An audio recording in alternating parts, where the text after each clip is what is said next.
When Igor Sikorsky was interviewed in his office at Stratford, Connecticut, he spent 2 hours answering questions put to him by Alvin Sizer, news editor of the New Haven Register. This film, consisting of a few excerpts from the interview, provides an insight into the keen mind and warm personality of the aviation pioneer who has contributed so much to the scientific and cultural life of his adopted country. Come along with us now for a chat with Igor Sikorsky.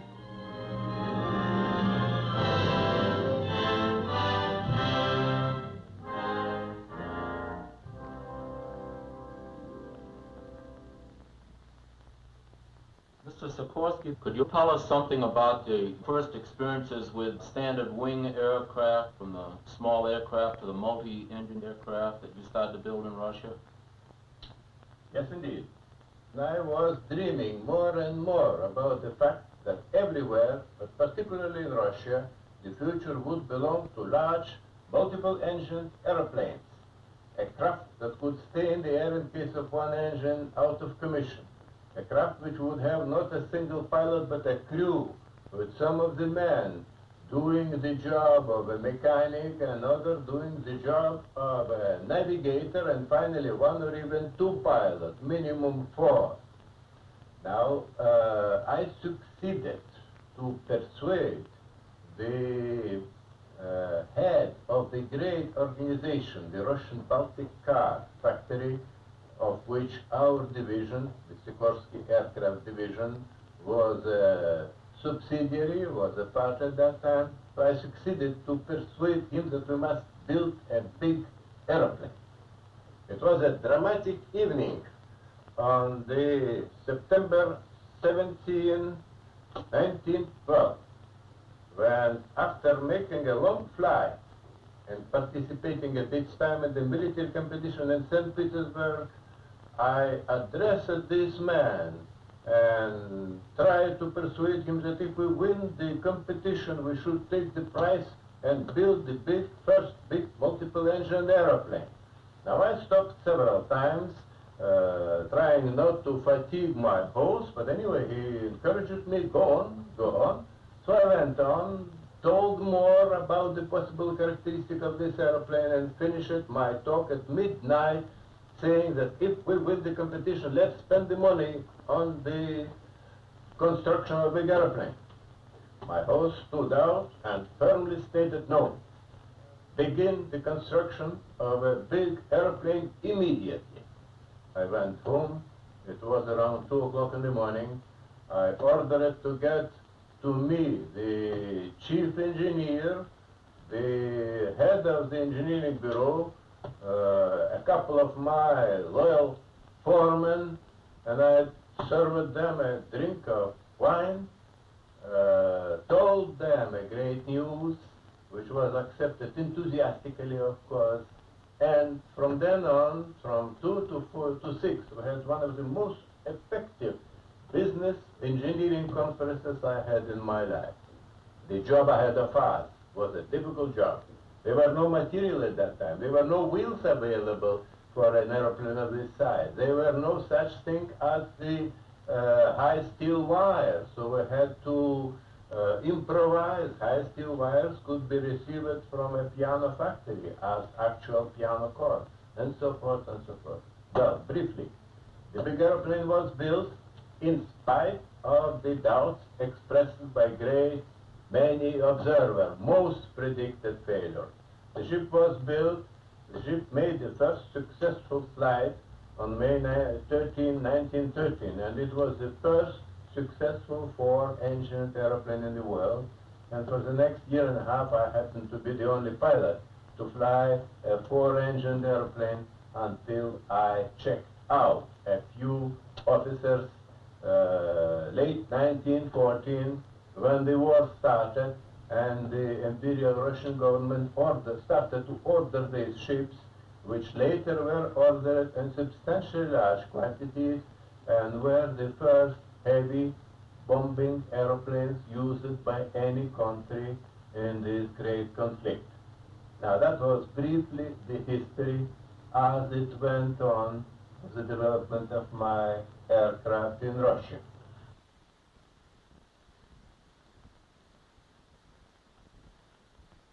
Sikorsky, will you tell us how you happened to get into the transoceanic flying field?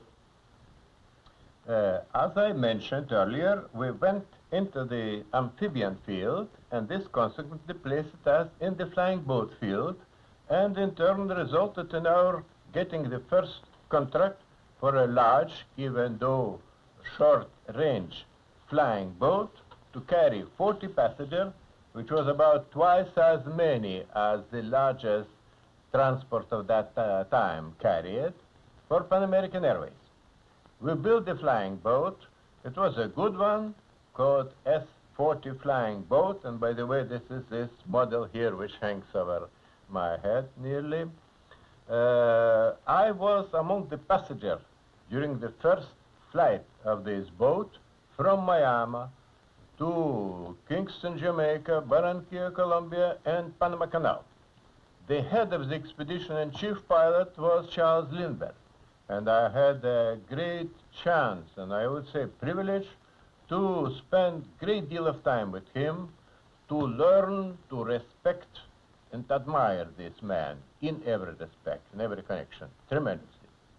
Every evening, we were going with the crew for dinner. We were flying only during the daytime and staying in the hotels overnight in Puerto Rico, in Jamaica, Barranquilla, and finally Panama Canal. So every evening, we were sitting together with Lindbergh on a table with the rest of the crew, in which he and I were usually taking the menu, turning it upside down, and starting to make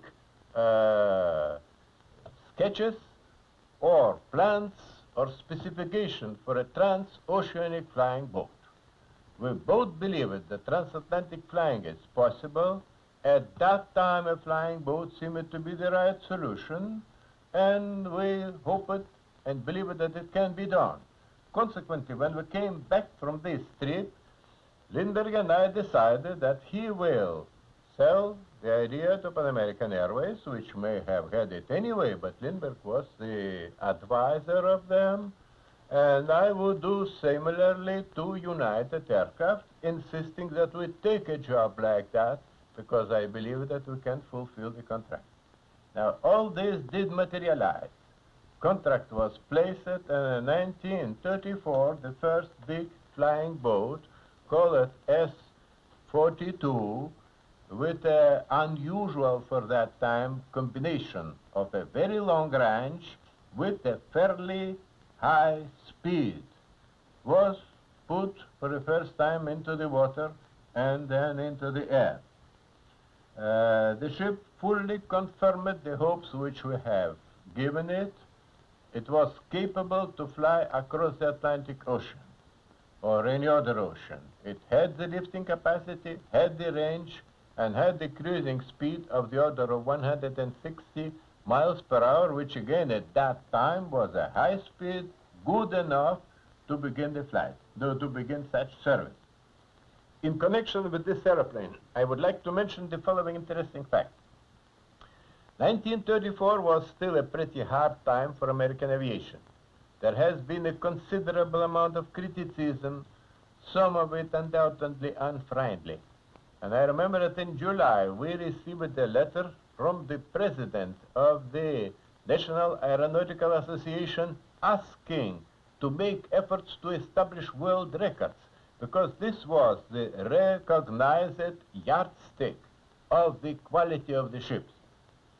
Now it so happened that on the evening of the same day, in the morning of which we received this letter, we were able to reply that in line with your letter, the company tried to establish world records, and as of this evening, we added 8 world records to the existing world records of the United States. I think they were 9 total at that time or so.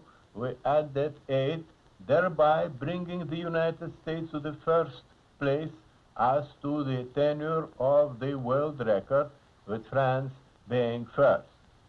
It was a pretty brilliant flight because it was one of these combined speed, distance, and load flights which are perhaps the most indicative to the practical value of the aircraft. The big ship has been piloted by a crew of 3 famous men: Lindbergh, Music, who was the chief pilot of Pan American Airways, and our Captain Boris Sergeyevsky, who was the holder of a number of world records.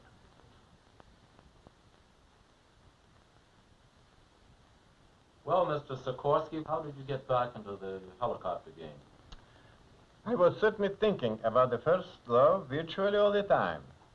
It was back in 1926 and later in 1930, for instance, when I made the sketches of an aircraft which is very, very similar to the VS-300, which eventually has been constructed.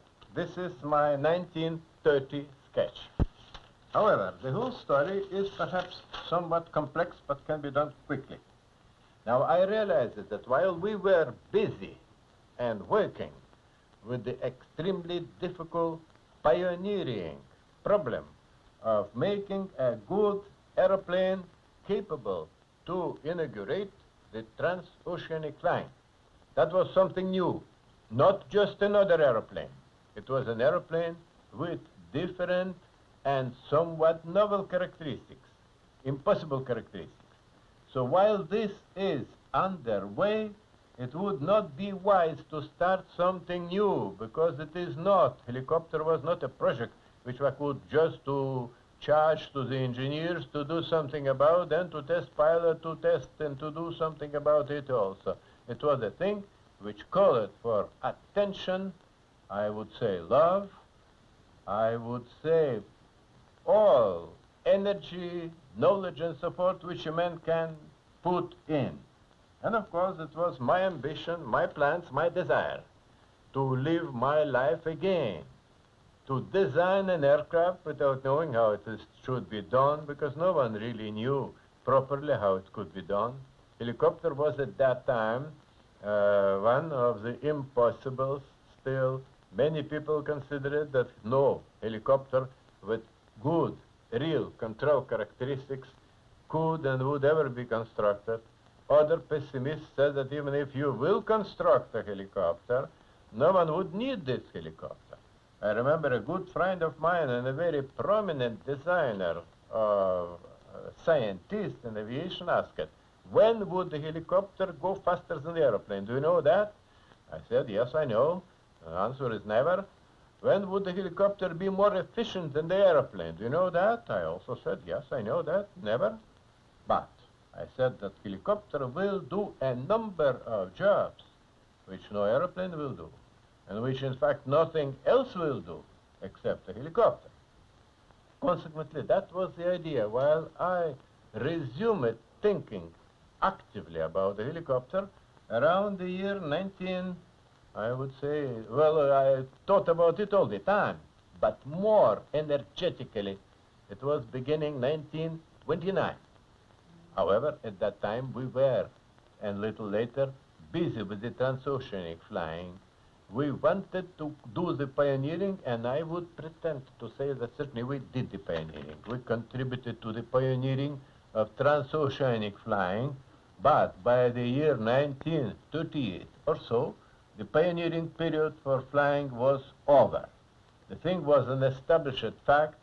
From then, no, it were, of course, bigger, better, more comfortable, more efficient airplanes, just like it is with the steamships, but the fact was done. Helicopter remained to be solved. And so from 1938, I decided to make every effort to return, and this time to build a successful helicopter. And with respect to the objective of the helicopter, one of the major things which I was aiming at was that I had every conviction the helicopter will prove a unique and extremely effective method or instrumentality for saving lives. In this connection, I would like to mention the following. A friend of mine, Colonel Dollfuss, director of the National Museum of France, sent me a brochure dated 1860 something. In other words, just about 100 years old, entitled Aéronef appareil de sauvetage. Aéronef was for a flying machine. At that time, any kind of names were used. Aéronef was one. But the description gave a fairly satisfactory description of the helicopter. So that the idea that a vertical lift aircraft could be outstandingly valuable and successful for saving life, that was one of my dreams. I wanted to do that as long as I'm alive, even if it's the last big job which I did in my life, which perhaps it will be. I think it was, besides other things, it had to me a sort of a romantic or philosophical appeal. The appeal is this: what kind of a gadget or machine or vehicle or so forth can give you unlimited freedom of transportation? Well, when you walk, you need a trail or something. A pack animal needs even a better trail. A wagon, horse wagon, needs a still better, no longer trail, it must be road. Automobile needs still better road. Railroad needs a very good track. Steamship needs a long, sufficiently deep waterway from beginning to the point of arrival. Point, that's all. Airplane can fly anywhere, but airplane needs a big airport. If there is no airport, no flying field, the airplane is obviously helpless and powerless completely. If a man is in need, sinking, something like that, well, the airplane can come in and throw some flowers on him, and that's just about all. A direct lift aircraft could come in and save his life. Direct lift aircraft can go anywhere, anytime where there is air, and this commodity is fairly widespread over our wonderful globe.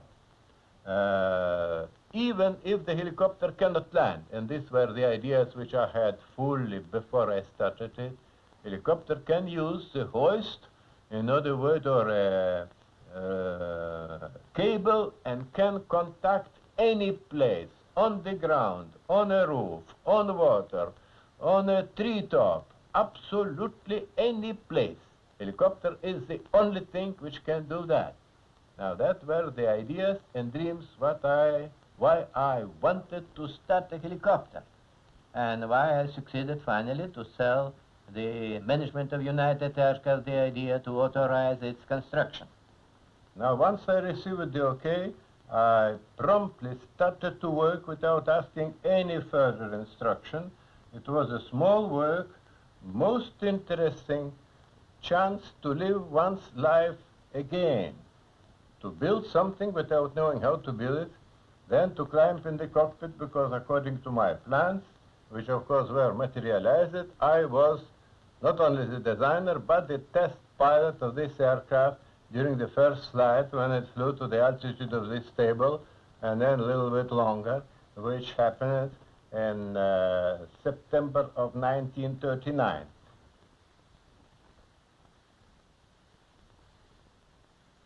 Do you think the same opportunities are present today for the young scientists to get ahead, to achieve something that you had, or is science and research largely a matter of a team getting together today?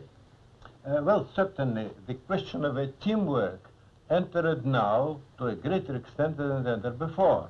And this is both in science and perhaps in every other branch of technique.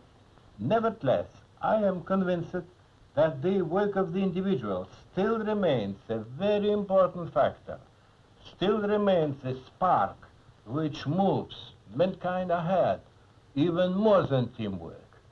Teamwork comes into existence after the spark, the intuitive spark of a living man started something.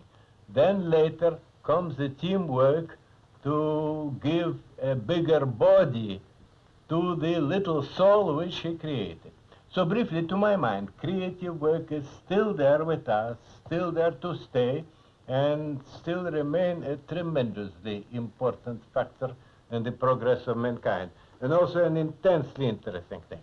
Now, in this respect, you asked me formerly why I came to America. Well, I came because I hoped that this is where it still is, and I believe that it really is.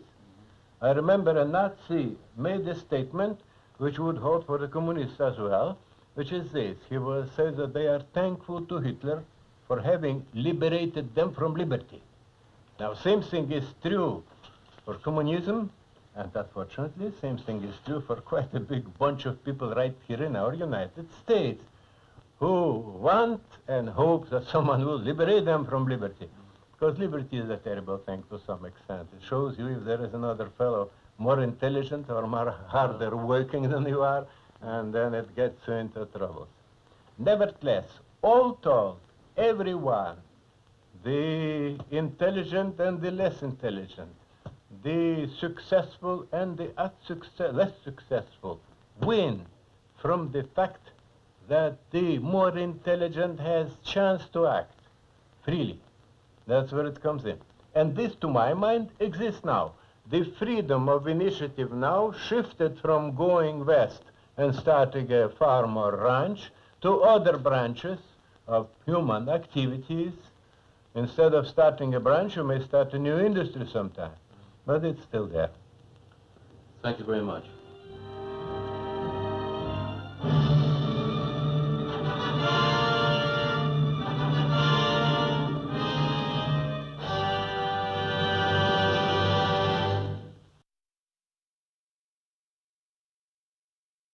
But he's here this evening as a walking historian. There's perhaps no one alive who knows more than he does about the history of his father's work in inventing all those forms of aircraft you saw. Intercontinental flying, or not flying, but floating. So, I'm going to shut up and turn the floor over to my 88-year-old retired attorney, Igor Sikorsky Jr.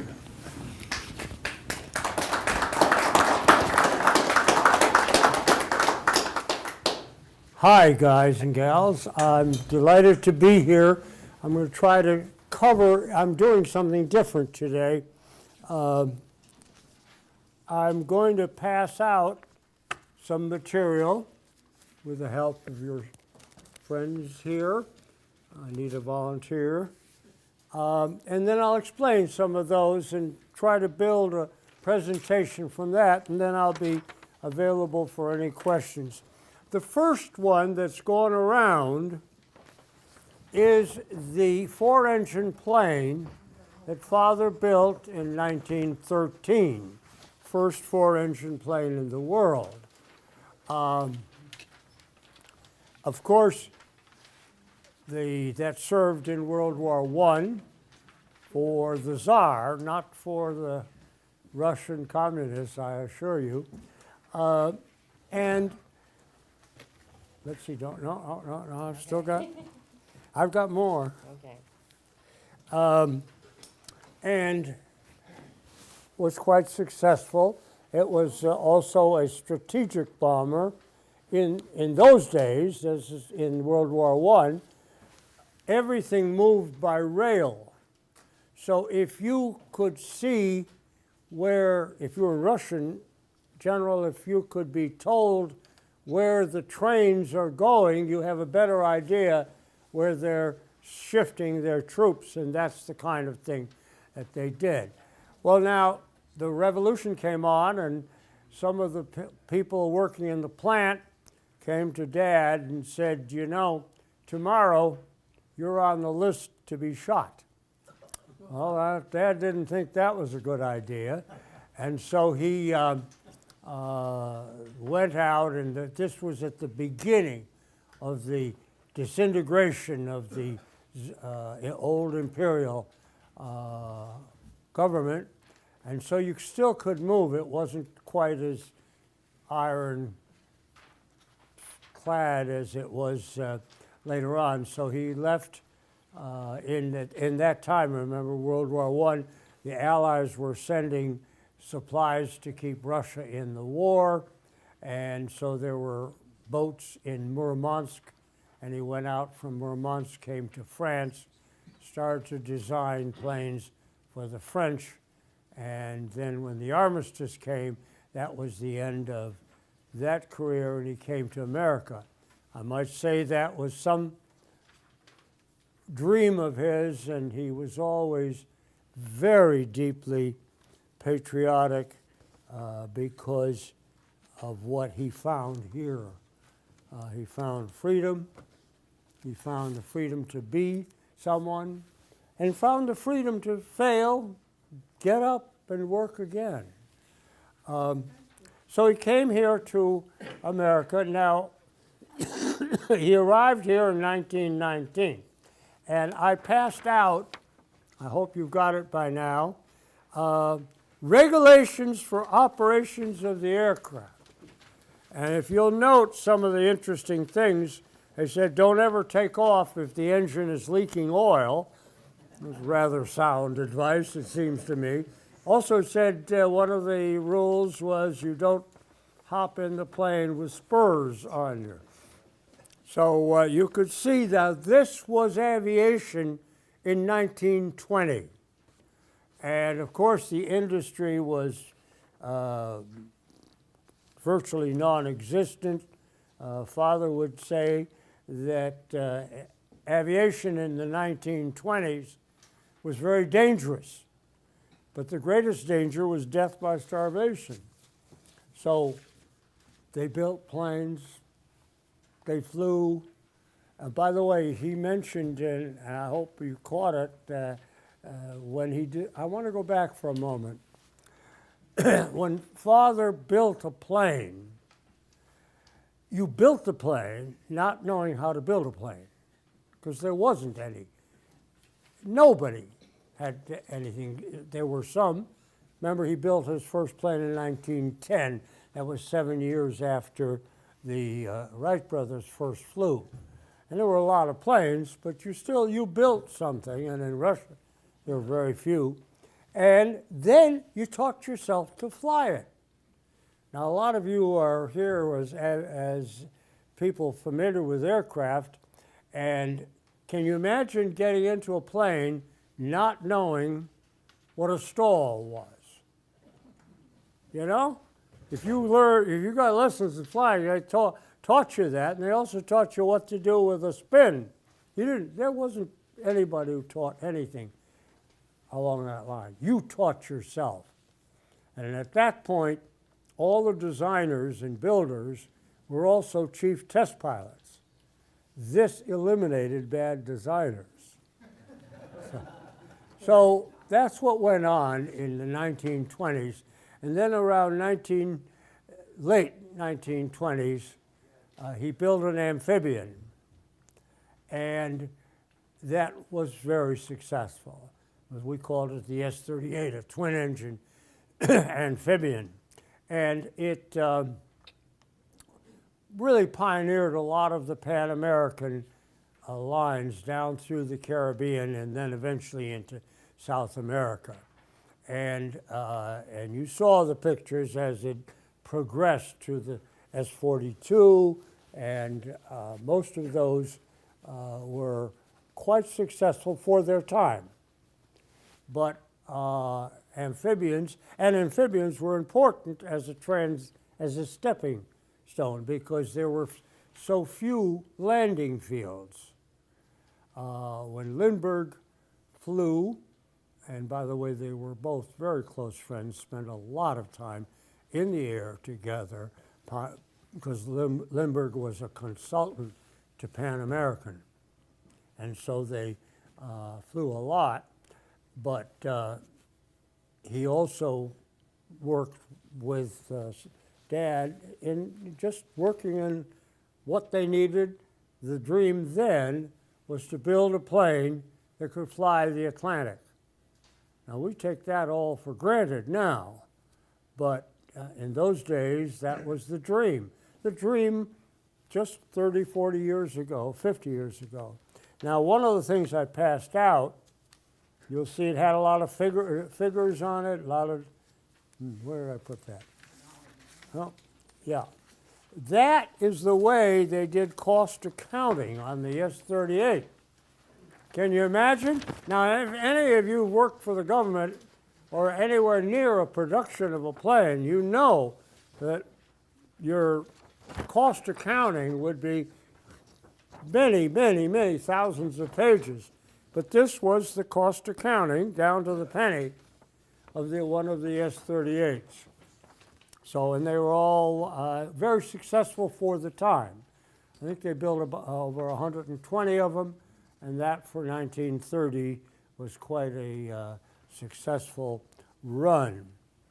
Now, as Dad said, the amphibians had essentially some limitations. The smaller ones were real amphibians. That is to say, they had retracted landing gear and could land on land or water. But as they got heavier and bigger, which they had to carry more people, the landing was limited to water because the wheels would not. Wheels were strong enough to roll up on a ramp, but not strong enough to land on. And the other disability of amphibians, I might say, is not usually mentioned, but if you look at the hull, I can't do it for you, but there's a step, there's a break in the hull. We call it a step. It's not a smooth hull. Why? Because that's what you have to break the suction of the water. Otherwise, you don't take off. But the problem is that the break in the hull, which you have to have because of takeoff, is also not much of a problem when you're traveling at 150 miles an hour, but because the faster you go, the more turbulence the brake causes. So for several reasons, amphibians phased out. Also, as I said, already landing fields. And so Father returned to his first love, which was to build a helicopter. Now, you saw the helicopter there, and you also probably heard him say that he could return to his first dream, meaning you built the plane not knowing how to build it, and you don't know how to fly it. You taught yourself to fly what you'd built. Now, that helicopter that you saw on the screen there was changed 57 separate times, and there are no blueprints. Now, that was one of the things. Someone said, you know, there's no blueprints, and he had no computer. But he didn't have to go through a committee to make a change. And I remember, I must have been around 12, I remember we're picking up Dad, and I remember his saying to someone who had a blowtorch, take this part down and make it a foot shorter. Honest, you know? And that was learning to fly and learning to build a helicopter, literally, by the way, by the seat of your pants, because you felt the vibrations. You knew what the plane was doing. And that meant one time, I'm almost through. One time I was Air Force ROTC at university, so I am Air Force retiree also, not a pilot. And I served during the time of this Korean War, but not in Korea. I wouldn't claim that. There's a lot of gutsy people who were there. But I was over in Europe because I spoke Russian, and we had intelligence units that monitored the Russian broadcasts to their planes. So that was what I was doing at the bottom level, you know. Second Louis don't get to do too much, but it was interesting work. But at any rate, Father did come back to the helicopter, worked it over and over most of the people who said it won't work. And they took one down to a general, Air Force general, and the Pentagon, and he said, well, it's an interesting toy, but it doesn't have any practical reasons. So that was what he said. And I'd like to close. I'll take any questions because that is easier on me, and I would like to just follow up.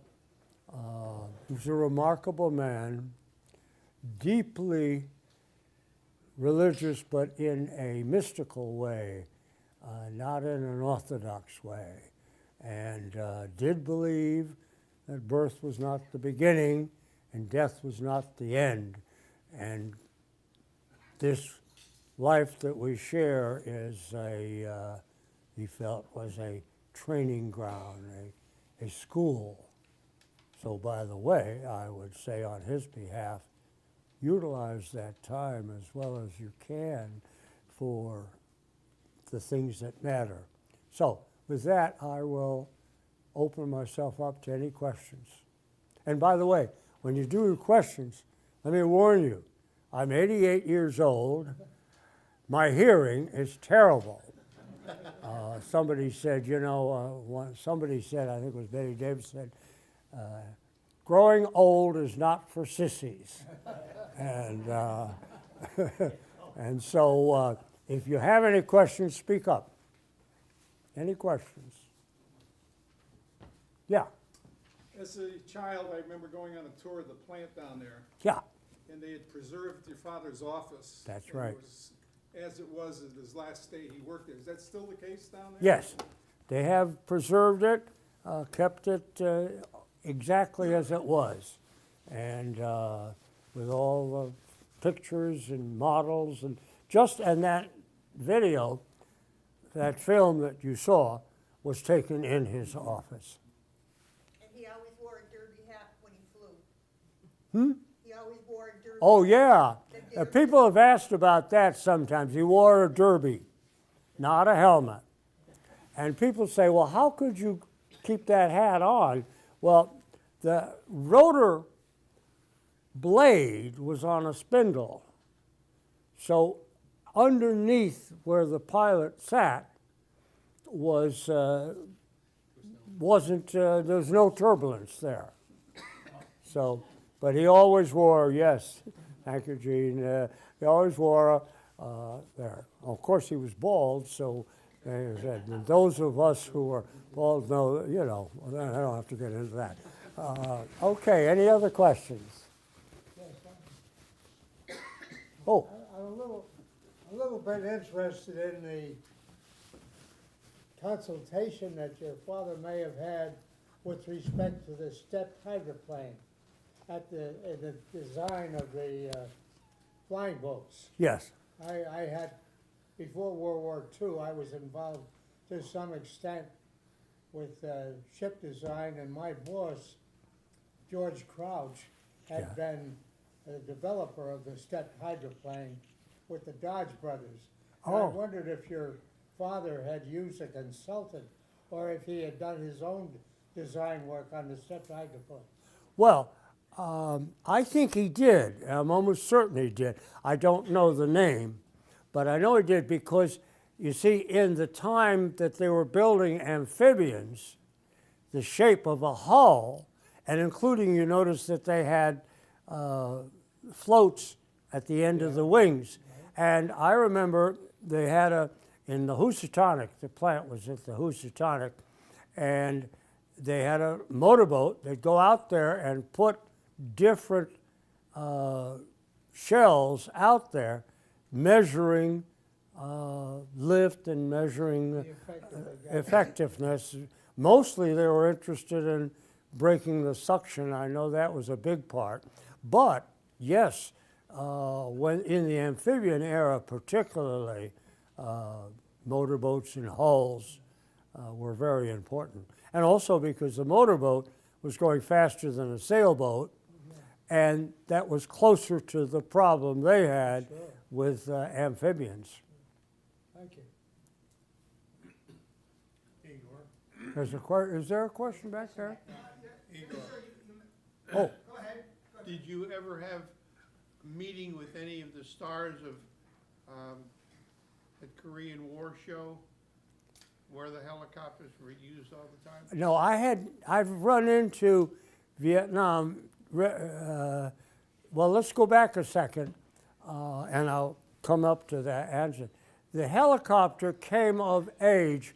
They built something we call the R4, but it was the first production line helicopter. Built about 100 of them, and some served in World War II in Burma, and they did a couple of rescues. It wasn't a big one. It couldn't carry any bombs, but they would go into the jungle and take people that needed medical attention, and they'd take them out. That was the only one in World War II, only effort. Then in the Korean War, the helicopter came of age as a military tool. First, because I don't know how many of you watch MASH, that's not a Sikorsky helicopter they use in MASH, but a very good helicopter. And they would take wounded out. And they always talked about that, doctors talked about that. There's something called, the doctors call it the golden hour. If someone is wounded on a limb, you can stop the bleeding. But if you stop the bleeding for more than an hour, you'll lose that limb. It'll die. So if the person is on 5 hours on a Jeep trying to take him to medical attention, you're going to lose that limb. There's no way around it. But with a helicopter, some people were, many in Vietnam were treated, were treatment areas, and some in Korea, many in Korea, within less than an hour from the time they were wounded. So there were, and in Vietnam they had the rescue, the medical, medevac, and they also had gunships. Used them a lot. They had, 30 caliber machine guns on both sides, on the side, and after, when we got into the Cold War, they designed some of those helicopters that were designed during the Cold War, were designed expressly as tank busters. And they could carry a heavy cannon, and they were strong enough to take the recoil and all that. And so, thank God, we never had a Cold War got hot, but that was what they're doing now. They're building bigger and better helicopters, many of which are military in their responsibility, and there. So there I am. Any other questions? I'm not sure what it was either. Well, remember, most of the work that Dad did originally, they didn't have any wind tunnels. So they worked pretty much on instinct. Father believed in that there was something he called instinct, which is almost like you reached back in your brain somewhere and knew. Now, you saw the picture that I gave you, and you saw it here, of the first plane in Russia. Well, at that time, nobody knew what the shape of the wing should be, especially on a bigger plane. And several people designed short, stubby, wide, assuming that the only thing that was important was how much wing space you have. But Dad's instinct was that you had to have long, slender wings. And that was, of course, proved ultimately true. But that was pure instinct. There wasn't any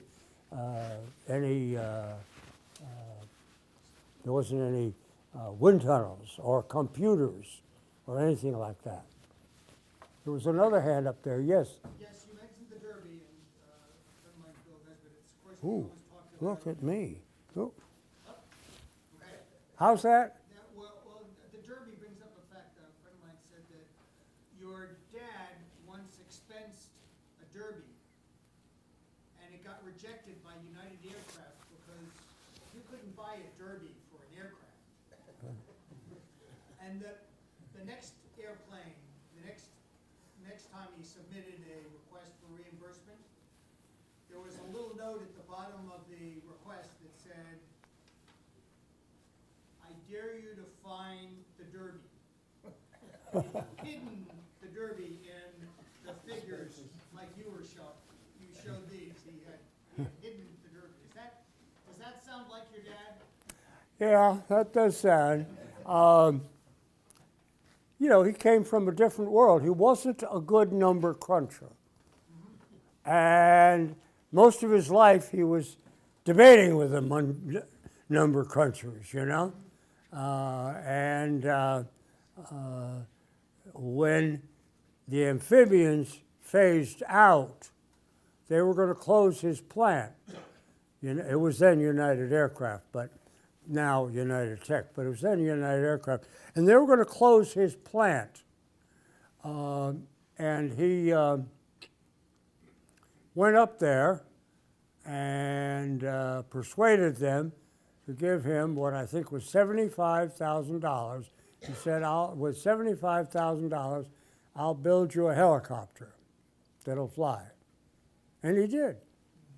So, but for a long time, one time, I could tell this story, one time, after they already were flying somewhat, the people at United, which was in, as you know, in East Hartford, said, well, the directors and the officers want to come down and see this contraption. And at that time, the helicopter was just sort of wiggling around, and, you know, they didn't have a good control. So Father wrote him back and said, gentlemen, you're very busy and your time is very important. Why don't you stay there and we'll send you a movie? So they made a movie, but the movie was in slow motion. So it seemed much more, he didn't tell him that for a long time. Years later, he did tell him that. Sir, yeah. Cost analysis, the aircraft that cost $40,000 to build, $40,044. How much did that airplane sell for?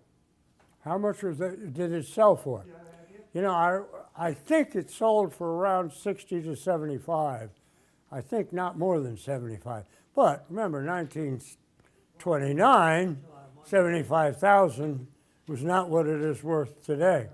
In fact, a lot of things were different. You know, that four-engine plane in Russia that we talked about, that had less horsepower than many of the more expensive cars in America right now. Less than a Chrysler or a Cadillac. So they're four-horse engines with probably 70 to 75 air. And one other thing I can close with, Father's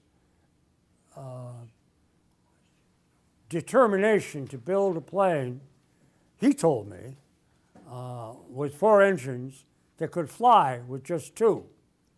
Why? Well, one of the problems with engines in that time, they were so unreliable that if you had four engines on, you're almost sure in any long flight you're going to lose one of them.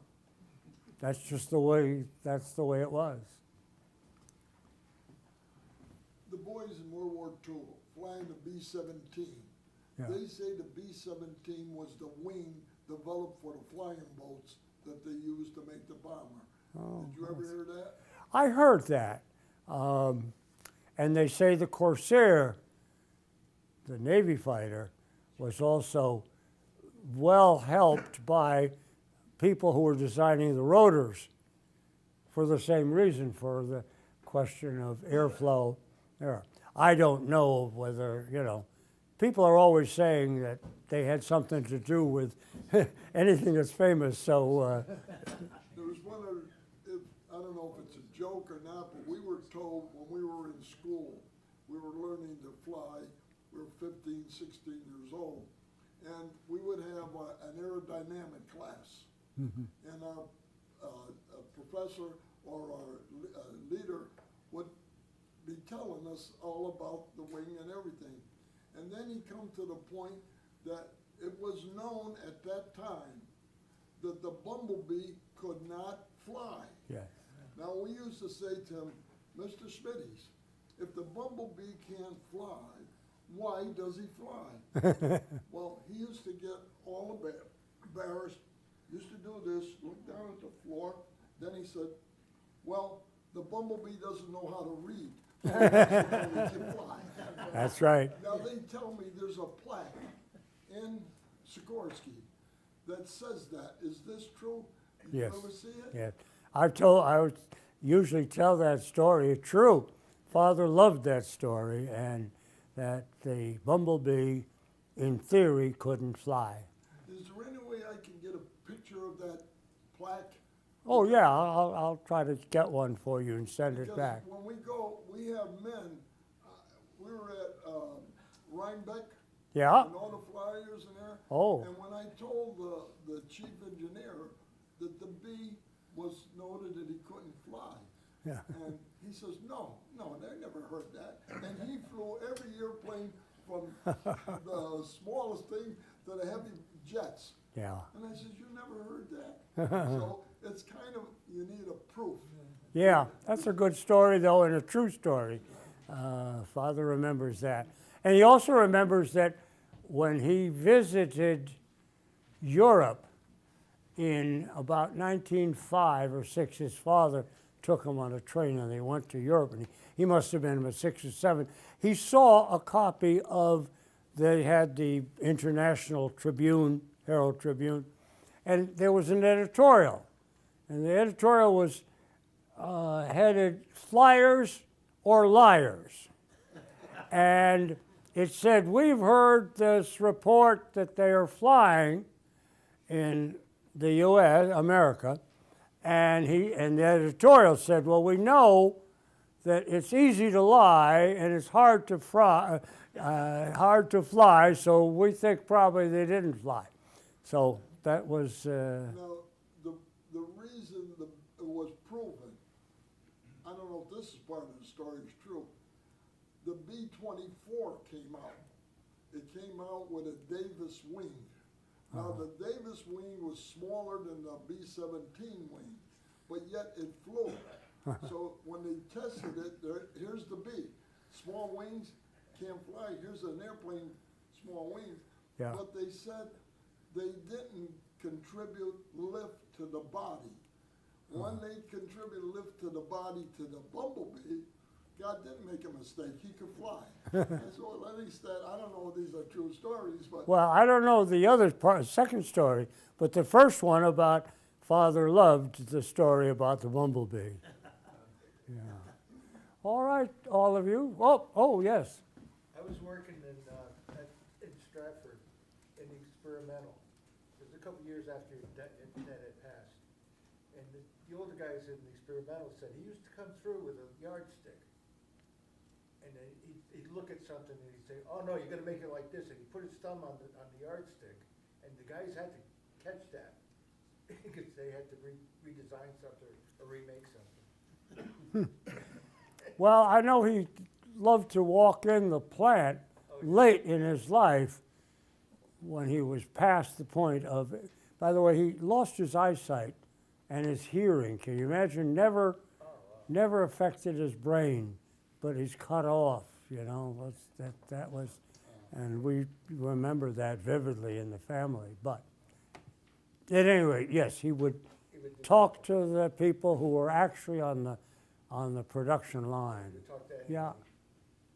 Yeah, I actually just finished a book about the Lindbergh crossing of the Atlantic, and there was a reference to a Sikorsky aircraft that was being built at the same time. I was wondering if your father ever spoke about it, and how different history may have been if Sikorsky. Yeah, there was a prize which someone had put up for the first plane to fly the Atlantic. And Lindbergh, of course, as you know, won that prize. It was $25,000, which again in 1925 was a lot more worth a lot more than it is now. Dad built a trimotor plane, and my mother was there when it was taking off, and it never cleared the trees at the end of the line. Now, if you saw a picture of it before it took off, obviously, you would see huge amount of gasoline that they had to carry. So it was a very, very heavy aircraft because of the gasoline. And it had a crew of 4 people, 2 of whom died in the crash, and 2 who got out. So yes, and that, in a way, let me just back up, or let me finish by saying that Father had lots of times when he seemed to be on top of the world, and then it got pulled out from under him.